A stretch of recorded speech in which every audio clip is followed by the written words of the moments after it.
আমাদের জন্য অত্যন্ত গুরুত্বপূর্ণ ও তাৎপর্যপূর্ণ।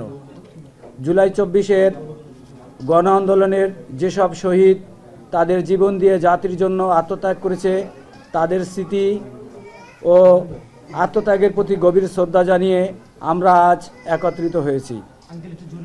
জুলাই ২৪ শহীদ পরিবার সোসাইটি কোনো রাজনৈতিক প্ল্যাটফর্ম নয়, এটি একটি ন্যায় বিচার ভিত্তিক মানবিক ও নৈতিক সংগঠন। আমাদের মূল লক্ষ্য শহীদদের হত্যাকারীর ন্যায় বিচার নিশ্চিত করা, শহীদ পরিবারগুলোর অধিকার, মর্যাদা ও নিরাপত্তা রক্ষা করা এবং সংগঠিতভাবে শহীদ পরিবারগুলোর কণ্ঠস্বর রাষ্ট্র ও সমাজের সামনে তুলে ধরা। আজ আমরা আনন্দের সঙ্গে জানাতে চাই যে সংগঠনের কার্যক্রমের আরও সুসংগঠিত ও গতিশীল করার লক্ষ্যে বিভিন্ন বিভাগের কমিটি ঘোষণা করা হচ্ছে। এই কমিটিগুলো গঠিত হয়েছে যোগ্যতা, ত্যাগ, সততা ও শহীদ পরিবারগুলোর প্রতি দায়বদ্ধতাকে সর্বোচ্চ গুরুত্ব দিয়ে।